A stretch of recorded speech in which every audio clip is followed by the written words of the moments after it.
Hello పిల్లలు, ప్రైజ్లా welcome to kid story time. పిల్లలు, ఈరోజు లెసన్కి మీరందరూ రెడీగా ఉన్నారు కదా? Okay, let's start. పిల్లలు, అమెరికా దేశంలో ఒక ఆంటీ ఉంది. ఆ ఆంటీ పేరు రోజా పార్క్స్.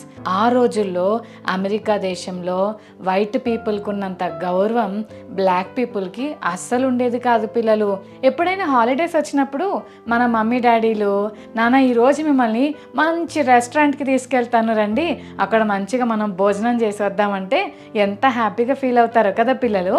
ఆ రోజుల్లో అమెరికా దేశంలో రెస్టారెంట్స్ దగ్గర కూడా black people are not allowed అని రాసుండేవంట పిల్లలు.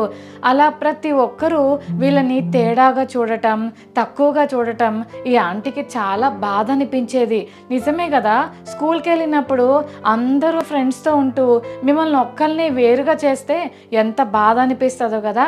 ఇంటికి వచ్చి చాలామంది పిల్లలు బాధపడుతుంటారు, మమ్మీ ఈరోజు నాతో ఎవ్వరు మాట్లాడలేదు తెలుసా, అందరూ వాళ్ళ వాళ్ళ ఫ్రెండ్స్తో మాట్లాడుతున్నారు, నాకు ఎవ్వరు దోస్తు చెప్పలేదు, నన్ను ఎక్కిరిస్తున్నారు, ఎగతాళి చేస్తున్నారని చాలామంది పిల్లలు ఇంటికి వచ్చి స్కూల్లో జరిగిన విషయాలను బట్టి చాలా బాధపడుతూ పేరెంట్స్కి చెప్తుంటారు. నిజమే కదా పిల్లలు, మనతో ఎవరైనా ఫ్రెండ్షిప్ చేయకపోయినా, మనతో మాట్లాడడానికి ఇష్టపడకపోయినా చాలా బాధేస్తుంది కదా. పాపం ఈ రోజా పార్క్స్ ఆంటీకి చాలా బాధేస్తుండేది పిల్లలు. అంతేకాదు, బస్సులో ఎవరైనా వెళ్తున్నారనుకోండి, సీట్లో బ్లాక్ పీపుల్ కూర్చున్నారనుకోండి, పెద్ద వయసు ఉన్న వాళ్ళు, సడన్గా ఎవరైనా వైట్ పీపుల్ వచ్చారనుకోండి, వాళ్ళు ఎవరైనా సరే చిన్నోళ్ళైనా పెద్దోళ్ళైనా ఆ బ్లాక్ పీపుల్ని లేపేసి వీళ్ళు అక్కడ కూర్చుంటారు. వయసులో పెద్దదాన్ని కదా, నేను ఇక్కడే కూర్చుంటా అంటే వాళ్ళు ఒప్పుకోరు. ఒకరోజు రోజా పార్క్స్ ఆంటీ బయటికి వెళ్ళాలని బయలుదేరింది పిల్లలు. బస్ ఎక్కి కూర్చుందామంటే అక్కడ 2 ఎంటీ సీట్స్ ఉన్నాయి పిల్లలు. వెంటనే ఆంటీ ఒక దాంట్లో కూర్చొని ఉంది పిల్లలు. ఇంతలో ఒక స్టాప్లో ఒక వైట్ పర్సన్ బస్ ఎక్కాడు. ఎక్కగానే నేరుగా రోజా ఆంటీ దగ్గరకు వచ్చి ఆంటీని లేగమని పిలుస్తున్నాడు. ఆంటీకి చాలా బాధేసింది. నేను చేసిన తప్పేంటి, నల్లగా పుట్టడం నా తప్ప, నేను ఎందుకు కూర్చోకూడదు అని ఆంటీ చాలా బాధపడి ఏదైతే అదైందని చెప్పి ధైర్యంగా నో నేను లెగను అని చెప్పింది పిల్లలు. ఆయన చాలాసేపు కోప్పడుతూ, లేస్తావా లేదా, అర్జెంటుగా ఇక్కడ నుంచి లేచి వెళ్ళిపో, మన దేశంలో ఉన్న రూల్స్ ప్రకారం వైట్ పీపుల్ ఎవరు వచ్చినా సరే బ్లాక్ పీపుల్ అక్కడ నుంచి లెగాలని నీకు తెలీదా అని కోపంగా చెప్పాడు పిల్లలు. అయినా ఆంటీ అనింది, నువ్వేమన్నా చేసుకో, నేనైతే ఇక్కడ నుంచి లేసేదే లేదు అని అట్లాగే కూర్చుంది పిల్లలు. ఇంతలో బస్సులో ఉన్న వైట్ పీపుల్ అందరూ కలిసి ఆంటీ మీద చాలా కోపంతో, ఏంటమ్మా నువ్వు ఎందుకు అలా మాట్లాడుతున్నావు, ఆయన లెగమని చెప్పాడు కదా, కమాన్ లెగు అని అందరూ ఆంటీని తిడుతున్నారు పిల్లలు. బస్ డ్రైవర్ కూడా ఆంటీతో చాలా ర్యాష్గా మాట్లాడుతూ, నువ్వేంటి గట్టిగా మాట్లాడుతున్నావేంటి, తొందరగా లెగు అని చెప్పి అందరూ ఆ వైట్ పర్సన్కే సపోర్ట్ చేస్తున్నారు పిల్లలు. నేను ఎందుకు లెగాలి, నేను ఇక్కడే కూర్చుంటాను ధైర్యంగా నో అని చెప్పింది పిల్లలు. ఆంటీ ఎప్పుడైతే నో అని చెప్పిందో ఆ బస్సులో ఉన్న వాళ్ళందరూ కలిసి ఆ గొడవ పెట్టుకునేసరికి తప్పక పోలీస్ స్టేషన్కు వెళ్ళాల్సి వచ్చింది పిల్లలు. నేనేం తప్పు చేశానని నన్ను ఆ సీట్లో కూర్చొనివ్వట్లేదు, నేను కూడా అందరిలాగే మనిషిని కదా, ఎందుకు నాతో మీరు ఇలా బిహేవ్ చేస్తున్నారని ఆంటీ వారితో ధైర్యంగా మాట్లాడింది. ఆ పోలీస్ స్టేషన్ వాళ్ళు అన్నారు, నీవు ఈ రూల్స్ని బ్రేక్ చేసావు కాబట్టి $15 కట్టు ఫైన్గా అని ఆంటీకి చెప్పారు పిల్లలు. $15 కట్టింది. కారణం ఏంటో తెలుసా, అబద్ధం ఆడలేదు, దొంగతనం చేయలేదు, బూతులు మాట్లాడలేదు. ఆంటీ బస్సులో ఎంటీ సీట్లో కూర్చోవడమే అంత పెద్ద ఫైన్ వేసి ఆంటీని ఇబ్బంది పెట్టారు. ఆ దేశంలో అందరికీ న్యూస్ స్ప్రెడ్ అయిపోయింది పిల్లలు. అప్పుడే బ్లాక్ పీపుల్ అందరూ కలిసి యూనిటీతో పనిచేస్తూ అందరూ కూడా మా మీద చూపుతున్న ఈ పార్షియాలిటీని మేము ఒప్పుకోము, మేము కూడా అందరిలాంటి మనుషులమే అని చెప్తూ రోజా పార్క్స్ ఆంటీ చెప్పినట్లుగా నో అని చెప్పడం మొదలు పెట్టారు. చాలా రోజులు బ్లాక్ పీపుల్ అందరూ కలిసి ఫైట్ చేస్తే ఫైనల్గా కోర్టు ఒక తీర్పు ఇచ్చింది. అదేంటంటే వైట్ పీపుల్ని బ్లాక్ పీపుల్ని సపరేట్గా చూడొద్దు, అందరూ మనలాంటి మనుషులే అని చెప్పారు. ఆంటీ చెప్పిన ఒక్క నో వల్ల ఎంత పెద్ద మార్పు వచ్చిందో చూశారు కదా. 50 ఇయర్స్ తర్వాత అమెరికా దేశాన్ని పరిపాలించడానికి ఒక బ్లాక్ పర్సన్ని ఎంచుకునే స్టేజ్కి ఆ అమెరికా దేశం వచ్చింది పిల్లలు. ఈ ఆంటీ చెప్పిన ఒక్క నో వల్ల అమెరికా దేశంలో ఎంత మార్పు వచ్చిందో కదా. చెల్లి తమ్ముడు, మన జీవితంలో కూడా చాలాసార్లు ఛాలెంజెస్ వస్తాయి. కొన్నిసార్లు మనం ఎస్ అని చెప్తే వాళ్ళకి సరెండర్ అయిపోవాలి, నో అని చెప్తే మన మీదకి వ్యతిరేకతలు వస్తాయి. కానీ ఎవరైతే ధైర్యంగా నిలబడతారో వాళ్ళే సమాజంలో మార్పు తేగలరు. పిల్లలు, బైబిల్ గ్రంథంలో కూడా ఒక అన్న ఉన్నాడు. ఆ అన్న పేరు దానియేలు. ఈ దానియేలు అన్న యూదా దేశంలో ఉంటుండేవాడు. ఒకరోజు బబులోను రాజైన నెబుకద్నెజరు అష్బెనజు అనే ఒక లీడర్ని పిలిచి యూదా దేశంలో ఉన్న యవనస్తులలో అందంగా ఉన్నవాళ్ళు, రాజ కుటుంబంలో ఉన్నవాళ్ళు, బాగా తెలివైన వాళ్ళని మన దేశానికి తీసుకురండి అని పంపించాడు పిల్లలు. అప్పుడు అష్బెనజు అనే ఆ అధికారి యూదా దేశంలో ఉన్న చాలామంది యంగ్ బాయ్స్ని బబులోన్ దేశానికి తీసుకొచ్చారు. బబులోన్ దేశానికి రాగానే వాళ్ళకి బబులోను లాంగ్వేజ్ నేర్పించాలి, మన ఎడ్యుకేషన్ అంతా వాళ్ళకి నేర్పించాలి. 3 ఇయర్స్ వరకు వాళ్ళని ఒక చోట పెట్టి నేను తినే ఆహారం, నేను తాగే ద్రాక్ష రసాన్ని వాళ్ళకి ఇవ్వండి. 3 ఇయర్స్ వాళ్ళని బాగా నేర్పించి ట్రైన్ చేసిన తర్వాత అప్పుడు వాళ్ళని నా దగ్గరకు తీసుకురండి అని చెప్పాడు పిల్లలు. అప్పుడు అక్కడున్న లీడర్ అష్బెనజు ఓకే సార్ అని చెప్పి ఆ యూత్ని తీసుకొని వచ్చారు పిల్లలు. ఎప్పుడైతే ఈ యూదా అన్నయ్యలు బబులోన్ దేశానికి వచ్చారో రాజు వాళ్ళ పేర్లు మార్చేశాడు.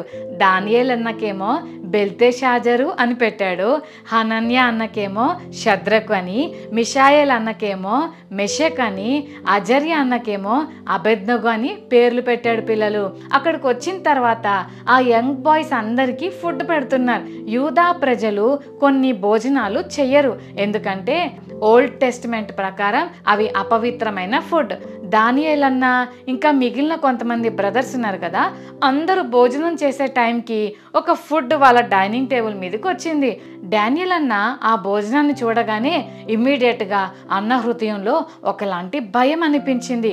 ఎందుకంటే నా లైఫ్ ద్వారా దేవుణ్ణి ఏ విషయంలో బాధ పెట్టకూడదని స్ట్రాంగ్ డెసిషన్ తీసుకొని నేను ఈ బబులోనికి వచ్చాను. ఇప్పుడు ఈ టేబుల్ మీద ఉన్న ఈ ఫుడ్ చూస్తుంటే దేవునికి ఇష్టం లేని ఫుడ్ తీసుకొచ్చారని నాకు క్లియర్గా అర్థమైపోయింది. ఇది గనుక నేను తిన్నానంటే నా దేవుడు చాలా బాధపడతాడు, కాబట్టి నేను తినకూడదు అని మనసులో చిన్న ప్రేయర్ చేసుకున్నాడు. ప్రవ్వా, నేను ఈయన దగ్గరికి వెళ్ళి పర్మిషన్ అడుగుతా, ఆయన ఒప్పుకునేలాగా సహాయం చేయండి అని ప్రేయర్ చేసుకొని వెంటనే డానియేల్ అన్న ఆ డైనింగ్ టేబుల్ దగ్గర లేచి అక్కడున్న లీడర్కి చెప్తాడు, సార్ మాకు ఒక 10 days పర్మిషన్ ఇస్తారా? ఈ 10 days మేము వెజిటబుల్ ఫుడ్ మాత్రమే తింటాము. 10 days తర్వాత మీరు మమ్మల్ని చూడండి, మేము ఎలా ఉన్నామో దాన్ని బట్టి మీరు తర్వాత డెసిషన్ తీసుకోవచ్చు అని చెప్పాడు పిల్లలు. అప్పుడు ఆ లీడర్, మరి మీ మొక్కలు చిన్నగా అయిపోయాయనుకో, మీరు చిక్కిపోయారనుకో, అప్పుడు రాజుకి కోపం వస్తుంది కదా, నా ఉద్యోగం పోతుందేమో అని అన్నాడు పిల్లలు. లేదు లేదు, ముందు మీరు ఒక్క 10 days మాకు పర్మిషన్ ఇచ్చి చూడండి అని చెప్పాడు పిల్లలు. డానియేల్ అన్న ఎప్పుడైతే నో చెప్పాడో అన్నతో పాటు వెనక ఇంకా 3 అంటే హనన్య, మిషాయేలు, అజర్య, ఈ 3 అన్నలు కూడా మేము కూడా ఈ ఫుడ్ తినము అని చెప్పారు పిల్లలు. ఎప్పుడైతే ఈ 4 నో చెప్పారో ఆ అధికారి వీళ్ళని గమనిస్తున్నాడు. అందరు తినేస్తున్నారు కానీ ఈ 4 members మాత్రం ఆ ఫుడ్కి నో చెప్పి వెజిటేరియనే తింటూ ప్రతిరోజు ప్రార్థన చేసుకుంటున్నారు. దేవా మమ్మల్ని కాపాడండి, వాళ్ళల్లో మేము సెపరేట్గా ఉండాలని ఆశపడుతున్నాం. ఒకవేళ మేము వీక్గా కనిపిస్తే ఈ 10 daysలో మళ్ళీ మాకు ఆ ఫుడ్ పెట్టేస్తారు, ప్లీజ్ ప్రవ్వా మాకు సహాయం చేయండి అని ప్రార్థన చేసుకున్నారు పిల్లలు. నిజంగానే దేవుడు వారికి చాలా హెల్ప్ చేశాడు పిల్లలు. ఏం చేశాడో తెలుసా? దేవునికి ఇష్టం లేని ఫుడ్ తిన్న ఆ మిగిలిన అన్నలందరికంటే దానికి నో చెప్పిన ఈ అన్నల మొఖాలే మెరిసిపోతున్నాయి పిల్లలు. అంతేకాదు పిల్లలు, ఈ అన్నలకు చాలా స్పెషల్ విజ్డమ్ దేవుడు ఇచ్చాడు. అంతేకాదు డానియేల్ అన్నకు కళలకు అర్థం చెప్పే జ్ఞానం కూడా దేవుడిచ్చాడు. 3 సంవత్సరాల తర్వాత రాజు దగ్గర నిలబెట్టే రోజు వచ్చినప్పుడు అందరు నిలబడ్డారు పిల్లలు. రాజు అందరినీ టెస్ట్ చేశాడు. రాజు దగ్గర ఉన్న జ్ఞానుల కంటే, శాస్త్రుల కంటే, అక్కడున్న స్కాలర్స్ అందరికంటే ఈ 4 మెంబర్స్ చాలా స్పెషల్ విజ్డమ్తో కనబడుతున్నారు. ఎంత స్పెషల్ అంటే రాజు అంటున్నాడు, మన దగ్గర ఉన్న స్కాలర్స్ కంటే వీళ్ళు 10 టైమ్స్ గ్రేట్ విజ్డమ్తో ఉన్నారు. కాబట్టి వీళ్ళని ఖచ్చితంగా మన రాజ్యంలో సెలెక్ట్ చేసుకొని వీళ్ళకి మంచి జాబ్స్ నేను ఇవ్వాలని ఆశపడుతున్నానని చెప్పాడు. పిల్లలు ఎంత గ్రేట్ కదా. 10 days నో చెప్పినందుకు 10 టైమ్స్ గ్రేట్ విజ్డమ్ని దేవుడు వారికి ఇచ్చాడు. చెల్లి తమ్ముడు, ఈ లెసన్లో మనం ఏం నేర్చుకుంటున్నాం అని అంటే, మనం నో చెప్పడం వల్ల మనం ఎన్ని బ్లెస్సింగ్స్ పొందుకుంటామో తెలుసా. ఇందాక మనం చూసాం కదా, ఈ 4 ఫ్రెండ్స్ ఆ అందరితో పాటు కలిసి భోజనం చేస్తుంటే ఈ ప్రత్యేకమైన విజ్డమ్ వారికి వచ్చేది కాదు. కానీ ప్రభు కోసం నిలబడి ధైర్యంగా ఈ పని నేను చెయ్యను అని చెప్పినందుకు, ఒక్క నో చెప్పినందుకు దేవుడు వారికి 10 టైమ్స్ గ్రేటర్ విజ్డమ్ ఇచ్చాడు. మనం కూడా నో చెప్పాల్సిన సమయం వచ్చినప్పుడు ధైర్యంగా నో చెప్దాం. అప్పుడే గొప్ప ఆశీర్వాదాలు మనం పొందుకుంటాం. రాజు ఏం చేశాడో తెలుసా, తన రాజ్యంలో ఈ నలుగురికి గ్రేట్ పొజిషన్ ఇచ్చాడు. వాళ్ళ నలుగురిలో దానియేలు అన్నకు ఇంకా హయ్యర్ పొజిషన్ ఇచ్చాడు. పిల్లలు ఎంత గ్రేట్ కదా. నో చెప్పడం వల్ల ఎవరు నష్టపోలేదు కదా పిల్లలు. ఎస్, మనం కూడా ప్రభు కోసం నిలబడాలి. ఇందాక మనం చూసాం కదా, రోజా పార్క్స్ అంటే ఏం కాదులే లెగుద్దాంలే అని అనుకుంటే అలాగే సమస్యల్లో ఉండేవారు. కానీ ఆంటీ ధైర్యంగా నో అని చెప్పడం వల్ల దేశంలోనే గొప్ప చేంజ్ వచ్చింది. అలాగే దానియేలు అన్న, షద్రక్ మిషక్ అబేద్నెగో అన్నలు నో చెప్పినందుకు దేవుడు వారికి 10 టైమ్స్ గ్రేటర్ విజ్డమ్ ఇచ్చాడు. చెల్లి తమ్ముడు, కాంప్రమైజ్ అవ్వద్దు. మనం కూడా కొన్నిసార్లు స్కూల్కి వెళ్ళినప్పుడు మన ఫ్రెండ్స్ మనకి బ్యాడ్ అడ్వైజెస్ ఇస్తూ ఉంటారు. నైబర్స్తో ఆడుకుంటున్నప్పుడు వాళ్ళు కూడా బ్యాడ్ అడ్వైజులు ఇస్తూ ఉంటారు. దొంగతనం చేయరా, మీ మమ్మీ పర్సులోంచి డబ్బులు తెచ్చేయరా, మీ డాడీ జేబులోంచి డబ్బులు తెచ్చారా అని చెడ్డ సలహాలు ఇస్తుంటారు. అది రాంగ్ అని మనకు తెలుసు కదా.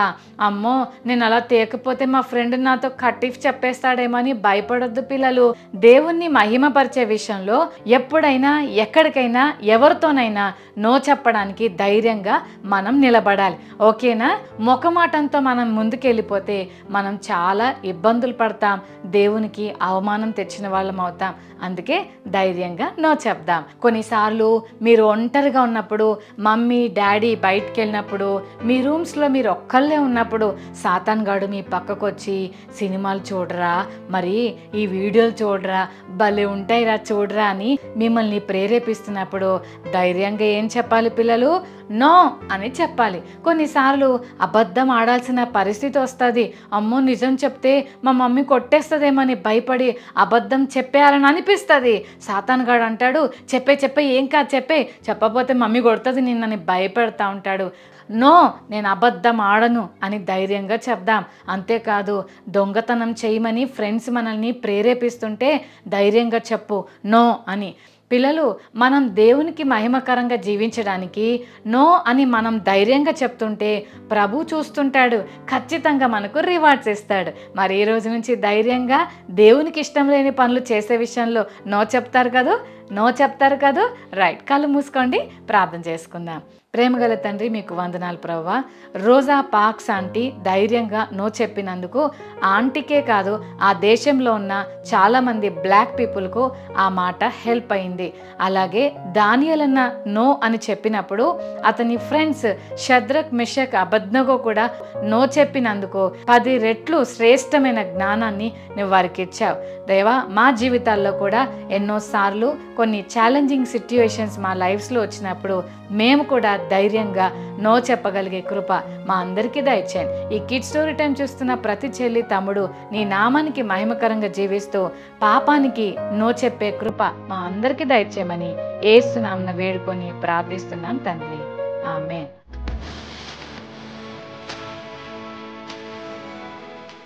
ఓకే పిల్లలు, మరి ఈరోజు మెమరీ వర్స్ నేర్చుకుందామా? రోమన్స్ 6:12. రోమా 6:12. మీ శరీరమందు పాపమును ఏలనీయకుడి. మరోసారి నేర్చుకుందామా? రోమా 6:12. రోమన్స్ 6:12. మీ శరీరమందు పాపమును ఏలనీయకుడి. రోమా 6:12. Okay children, God bless you.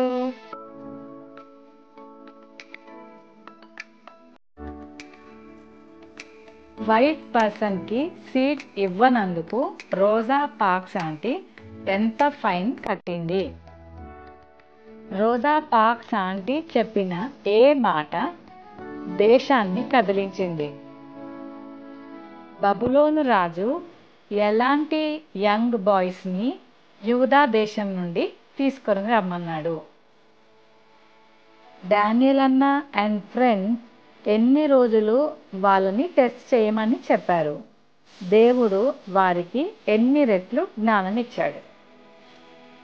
మన ఫ్రెండ్స్ మనకు బ్యాడ్ అడ్వైజర్స్ ఇచ్చినప్పుడు మనము వారికి ఏం చెప్పాలి?